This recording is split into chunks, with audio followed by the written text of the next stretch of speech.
राम खाली नंगे पांव जमीन पर थे, क्योंकि उनके खड़ाओं को तो भरत ले गए थे अयोध्या। जहाँ अन्याय अत्याचार होता था वहाँ पर रामचंद्र जी हमेशा जो दुखी आदमी, पीड़ित आदमी है, उसके साथ रहते थे। आचार्य संतोषानंद अवधूत जी जुड़ रहे हैं, जो अयोध्या में आए हुए हैं और दिल्ली के प्राउड भवन आश्रम के मुख्य महंत हैं।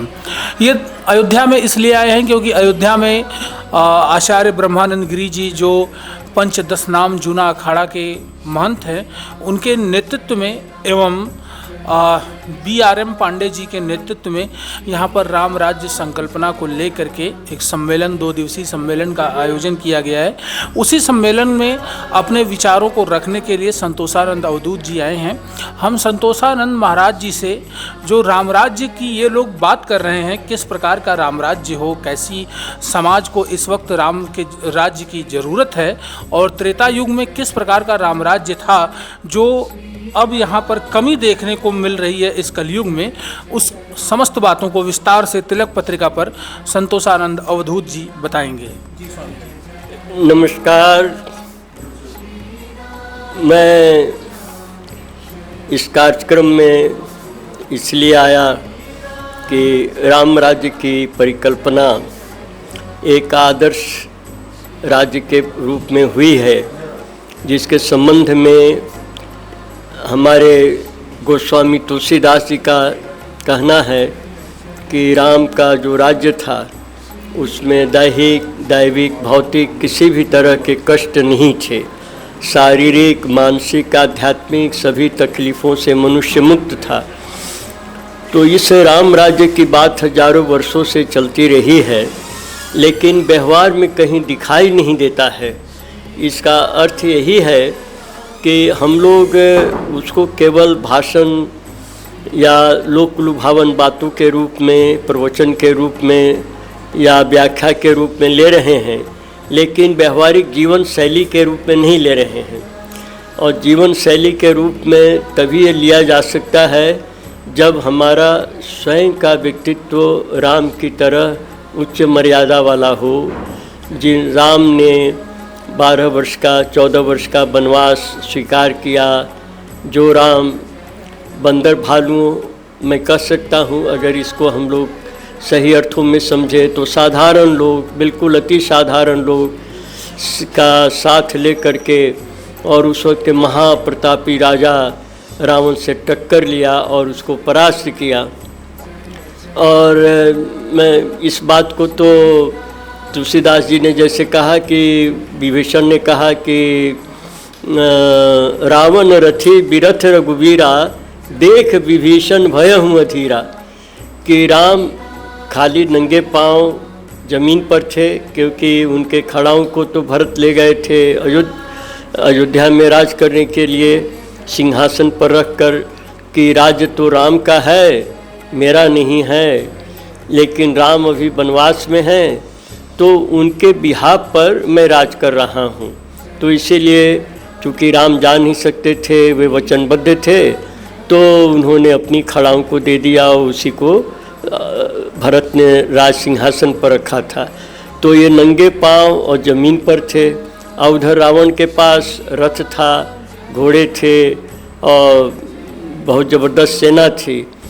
तो उसी में राम ने बहुत अच्छा उपदेश दिया। मूल बात यही है कि नैतिकवान व्यक्ति अगर अनैतिक व्यक्तियों से संग्राम करता है तो नैतिकवानों को युद्ध में विजय दिलाना ईश्वरीय शक्ति का आशीर्वाद है कि वो जरूर विजयी होगा।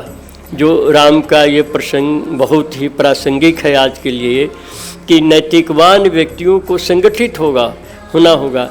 अब जैसे रामचंद्र जी ने बाली को ही मारा, इसलिए कि सुग्रीव को बहुत, अपने छोटे भाई को बहुत परेशान करता रहता था, तो मारा उसको। मतलब कि जहाँ अन्याय अत्याचार होता था वहाँ पर रामचंद्र जी हमेशा जो दुखी आदमी, पीड़ित आदमी है, उसके साथ रहते थे। और जहाँ तक आध्यात्मिकता की बात है तो वहाँ उन्होंने प्रेम को प्रश्रय दिया, न कि बड़े बड़े ऋषि मुनियों या तपस्वियों साधकों को जैसे हम सबरी के उदाहरण में पाते हैं कि वह उसको मालूम हुआ कि रामचंद्र जी आ रहे हैं हमारे यहाँ, तो इतनी भक्ति थी कि उसने रास्ते को बहार दिया। और बहारा किस चीज़ से? झाड़ू से नहीं, अपने केस से बहारा। और जब रामचंद्र जी आए तो उनको उसने जूठे बेर खिलाए। क्यों? क्योंकि वो देती थी चख करके कि मीठे तो है ना, उनको कोई खट्टा बेर नहीं चला जाए उनके मुंह में। तो लक्ष्मण ने कहा कि भैया ये तो भिलनी है, छोटी जात की है, और हम लोग इसका जूठा बेर कैसे खाएंगे, ये तो जाति भ्रष्ट हो जाएगा। तो रामचंद्र जी ने बहुत अच्छा जवाब दिया कि देखो लक्ष्मण, कोई भाव छोटा होता है, आदमी कोई छोटा नहीं होता है। और इसका भाव कितना सुंदर है कि हम लोगों को एक भी खट्टा बेर नहीं देना चाहती है। तो इसलिए इससे पवित्र और इससे भक्ति भाव वाली और कौन सी भाव होगी। तो ये दो घटनाएं जो सबरी के जीवन की है कि उसने रास्ते को साफ किया।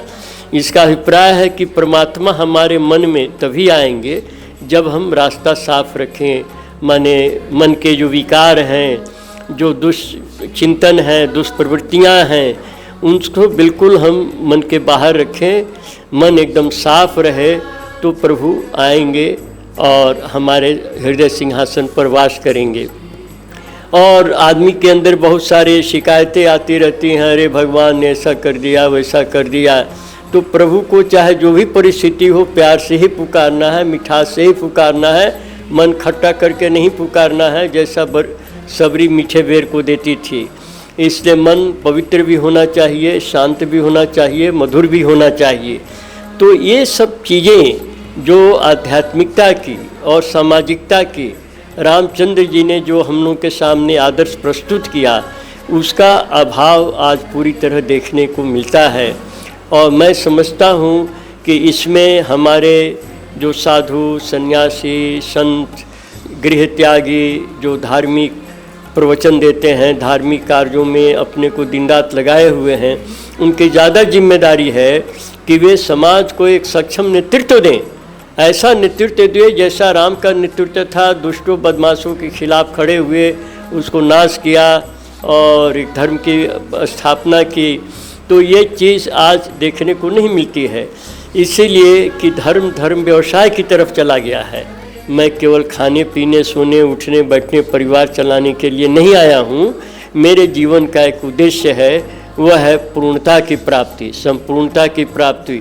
1000 रुपया कमाने वाला भी सोचता है कि हमको लाख मिल जाए, लाख कमाने वाला सोचता है करोड़ मिल जाए, करोड़ कमाने वाला सोचता है अरबों खरबों मिल जाए। माने चाहे जितना भी कमाए आदमी, लेकिन और कमाने की इच्छा ज्यों की त्यों रहती है, कोई उसे परिवर्तन नहीं होता है। तो इसका मतलब है कि उसको धन की आवश्यकता नहीं है, किसी और चीज़ की आवश्यकता है, और सोचता है कि वो चीज़ धन प्राप्त करने से हो जाएगा। लेकिन चूँकि वो धन में नहीं है, इसलिए उसको कितना भी धन मिल जाए संतुष्टि नहीं होती है। हमारे देश में एक बहुत बड़े अरबपति खरबपति व्यक्ति हैं जिनका मुंबई में एक मकान जो है 10,000 20,000 करोड़ रुपए का है। ये कुछ पहले का ही डाटा है, शायद अब बढ़ भी गया होगा, लेकिन 10,000 करोड़ का एक मकान है और जिसमें रहने वाले 2 प्राणी हैं और वो भी खाली रहता है। और 67 लाख रुपया हर महीना उसका बिजली का बिल है, बताइए। और बहुत सा जगह अंधेरे में है, बहुत सी जगह रोड नहीं है, अस्पताल नहीं है, स्कूल नहीं है। स्कूल है तो बच्चों की पढ़ाई ठीक से नहीं होती है, शिक्षक लोग ट्यूशन पढ़ाते हैं लेकिन स्कूल में अपनी ड्यूटी नहीं देते हैं। तो इस तरह की सारी जो गड़बड़ियां हैं, ये तब तक ठीक नहीं हो सकती जब तक मनुष्य नहीं ठीक होगा। मनुष्य का जब तक नस्ल उसका बढ़िया माने अच्छे एक सही मनुष्य का नहीं होगा, तब तक वो दुराचार और हर तरह के अंधेर गर्दी में व्यस्त ही रहेगा। इसीलिए मनुष्य को आध्यात्मिक होना आवश्यक है, उसको ब्रह्म ज्ञान की साधना बतानी आवश्यक है, जिससे उसके मन में कोई असंपूर्णता की अनुभूति नहीं रहे। उसको महसूस ये हो कि हाँ, जहाँ मुझे पहुँचना था मैं पहुँच गया, अब मैं कोई अभावग्रस्त नहीं हूँ। क्योंकि यह भाव शारीरिक स्तर पर भी है, मानसिक स्तर पर भी है, आध्यात्मिक स्तर पर भी है। तो शरीर स्वस्थ होना चाहिए, उसको अच्छा भोजन कपड़ा लत्ता, खाना पीना, दवा दारू, पढ़ाई लिखाई सब बढ़िया होना चाहिए।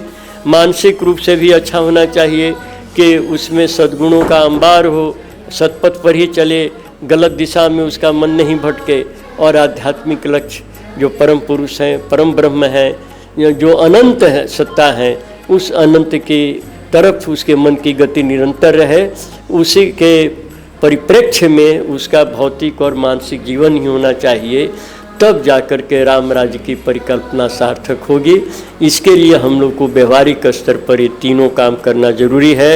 नैतिकवानों को संगठित करना, अनैतिक शक्तियों को इस ध्रुवीकरण के माध्यम से फिर संग्राम उनके विरुद्ध करना, और तीसरा अपने को आध्यात्मिक व्यक्तित्व बनाना। ये तीन चीज़ें मैं समझता हूँ कि ज़रूर इस कार्यक्रम के माध्यम से उभर करके आएगी और लोग इस दिशाओं में चलेंगे और हम लोग राम राज्य का सपना पूरा होते हुए देख सकेंगे। मेरी पूरी आशा है, मेरी पूरी शुभकामना है कि ये कार्यक्रम सफल हो और लोग इससे प्रेरित हो करके जाएं और इस लक्ष्य को प्राप्त कर सकें। नमस्कार। देखा, अभी आप लोगों ने हमारे साथ स्वामी संतोषानंद अवधूत महाराज जी जुड़े हुए थे, जो राम राज्य की संकल्पना को लेकर एक लंबी और महत्वपूर्ण विस्तृत जानकारी तिलक पत्रिका पर दी है। मैं देवेश पांडे, अयोध्या।